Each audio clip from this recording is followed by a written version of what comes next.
To my channel. मेरा नाम है मृदुला और आज का हमारा टॉपिक है classification of colloids and their properties. तो चलिए वीडियो स्टार्ट करते हैं।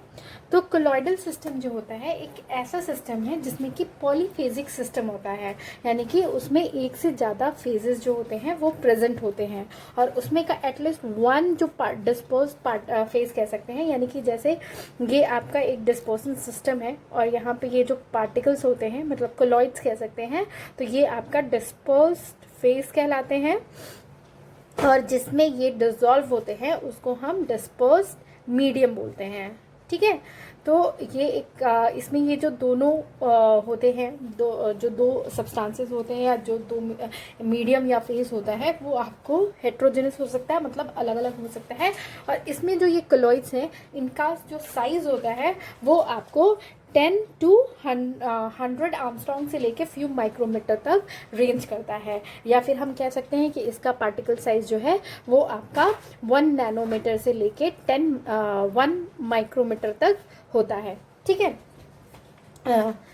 तो अब हम देखते हैं क्लासिफिकेशन ऑफ कोलॉइडल सिस्टम। तो डिपेंडिंग अपॉन कि आपका ये जो डिस्पोज्ड फेज है और डिस्पोजन मीडियम है उनके बीच में कैसा इंटरेक्शन है, कोलॉइड्स को आपको 3 कैटेगरीज में डिवाइड किया गया है: लायोफिलिक कोलॉइड्स, लायोफोबिक कोलॉइड्स और एसोसिएशन कोलॉइड्स।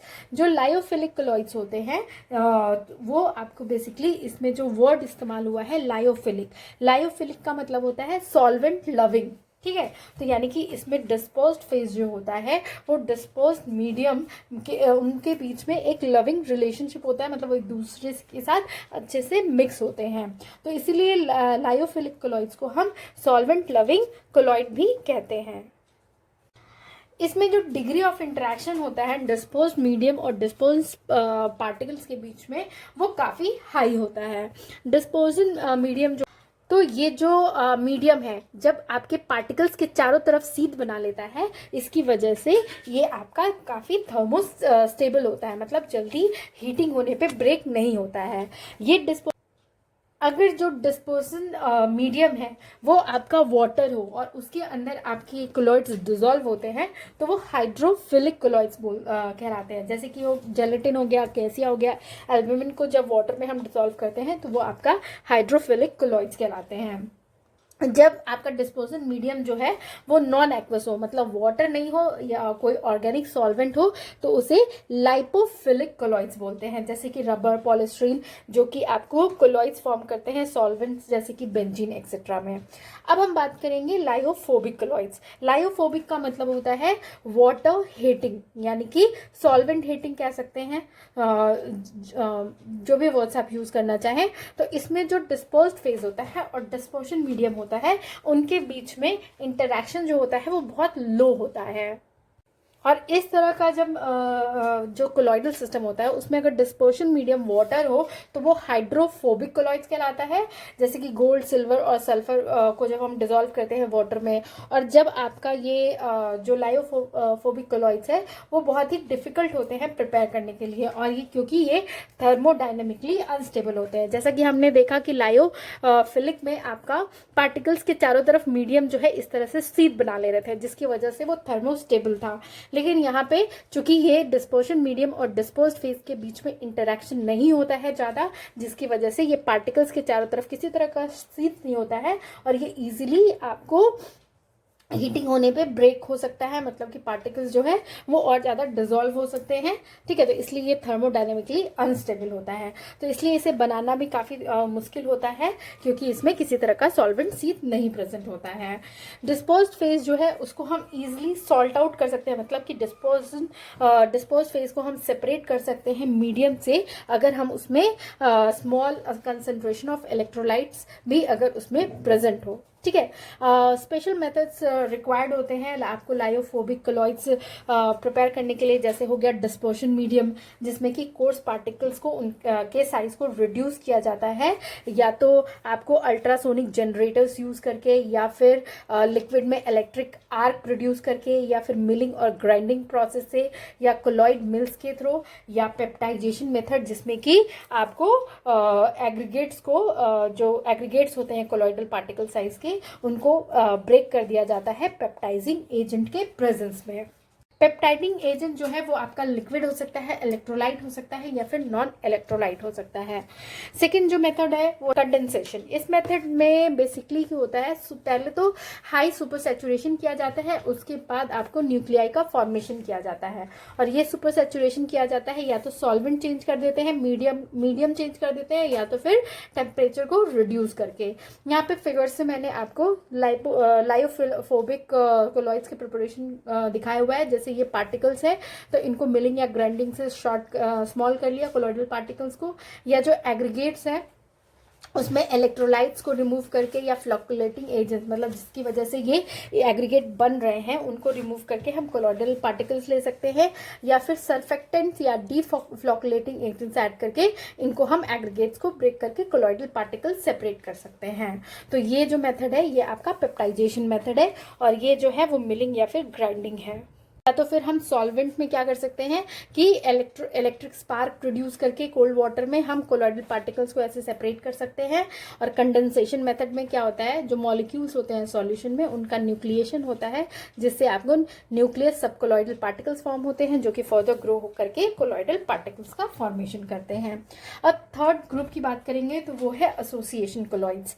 एम्पीफाइल्स जो होते हैं वो मॉलिक्यूलर आयंस होते हैं जिसमें आपको पोलर और नॉन पोलर सॉल्वेंट दोनों के लिए एफिनिटी होती है। जैसे ये देखिए, ये आपका है हाइड्रोफिलिक ग्रुप है और यहाँ पे हाइड्रोफोबिक टेल है, मतलब ये आपका लविंग भी है और आपका हेटिंग भी है। तो दोनों तरह के आपके साइड्स प्रेजेंट होते हैं एसोसिएशन कोलॉइड्स में। लो कंसंट्रेशन पे एम्पीफाइल्स जो होते हैं वो अलग अलग एग्जिस्ट करते हैं, मतलब एक दूसरे के पास नहीं होते हैं।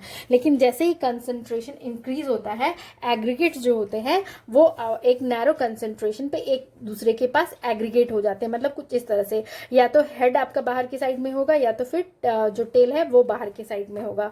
तो इस तरह का जो फॉर्मेशन होता है, ये एग्रीगेट्स को हम मिसली बोलते हैं। और ये अगर हेड अंदर हो और टेल बाहर हो तो वो इनवर्स मिसली कहलाता है। तो जिस कंसंट्रेशन पे आपका ये मिसली का फॉर्मेशन होता है, जहां पे स्टार्ट होने लगता है, उस कंसंट्रेशन को हम क्रिटिकल मिसली कंसंट्रेशन कहते हैं, यानी कि CMC। एसोसिएशन कोलॉइड्स जो होते हैं वो थर्मोडायनेमिकली स्टेबल होते हैं, और एक्वस सॉल्यूशन में CMC जो है यानी कि क्रिटिकल मिसली कंसंट्रेशन जो है वो आपको इलेक्ट्रोलाइट के एडिशन से रिड्यूस हो जाता है। जो विस्कोसिटी है डिस्पर्शन मीडियम का, उसको अगर इंक्रीज हो जाता है जब आपको एम्पीफाइल्स का कंसंट्रेशन इंक्रीज किया जाता है। और ये जो है आपको एसोसिएशन कोलॉइड्स को प्रिपेयर करना बहुत इजी होता है, और ये बहुत स्पॉन्टेनियसली फॉर्म होते हैं अगर इनका CMC कंसंट्रेशन जैसे ही ये पहुंच जाते हैं, मतलब CMC कंसंट्रेशन जैसे ही अचीव होता है आपका इजीली ये फॉर्मेशन हो जाता है। अब हम देखेंगे कि general properties different type of colloids का एक कंपैरिजन देखते हैं। तो ये है लायोफिलिक, लायोफोबिक और एसोसिएशन कोलॉइड्स का।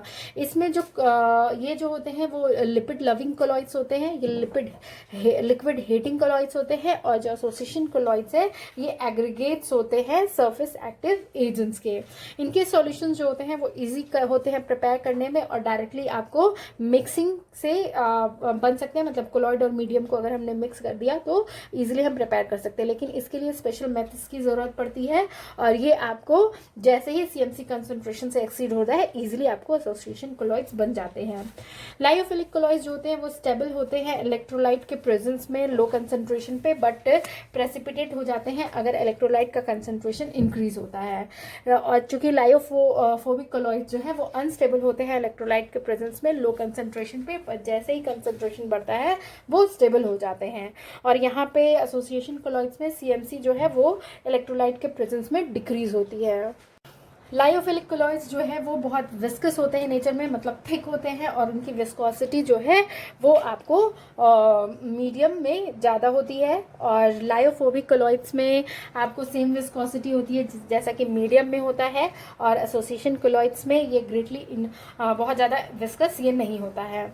ये लायोफिलिक वापस हम प्रेसिपिटेट कर सकते हैं, मतलब डिस्पोज्ड फेज और मीडियम को सेपरेट कर सकते हैं, लेकिन लायोफोबिक कोलॉइड्स में ऐसा नहीं होता है, मतलब एक बार बनने के बाद हम उसको सेपरेट नहीं कर सकते। और एसोसिएशन कोलॉइड्स भी आपको रिवर्सिबल होते हैं, मतलब हम सेपरेशन कर सकते हैं। इसमें डिस्पर्स फेज जो होता है वो लार्ज ऑर्गेनिक मॉलिक्यूल्स होते हैं कोलॉइडल साइज के, लेकिन डिस्पर्स्ड फेज इसमें इनऑर्गेनिक मॉलिक्यूल्स होते हैं। और यहाँ पे एसोसिएशन कोलॉइड में डिस्पर्स फेज जो होते हैं वो ऑर्गेनिक मॉलिक्यूल के मिसली होते हैं या आयंस के मिसली होते हैं, और उनका कोलॉइडल रेंज का जो साइज होता है वो कम होता है। जो लायोफिलिक कोलॉइड्स होते हैं वो सॉल्वेटेड होते हैं, जबकि ये लायोफोबिक लेस सॉल्वेटेड होते हैं। लेकिन एसोसिएशन कोलॉइड्स जो है वो हाइड्रोफिलिक और लायोफिलिक साइज जो मॉलिक्यूल्स का होता है वो सॉल्वेटेड होता है, डिपेंडिंग अपॉन कि मीडियम कौन सा यूज़ कर रहे हैं। लायोफिलिक लेस चार्ज होता है, लायोफोबिक हाई चार्ज होता है, और ये आपको यहाँ पे मिसलीज जो होते हैं वो चार्ज होते हैं। तो ये था अबाउट आपका different type of colloids in their general characteristic. अगर आपको मेरा ये वीडियो पसंद आए तो प्लीज़ इसे लाइक शेयर और कमेंट करें। Thank you for watching.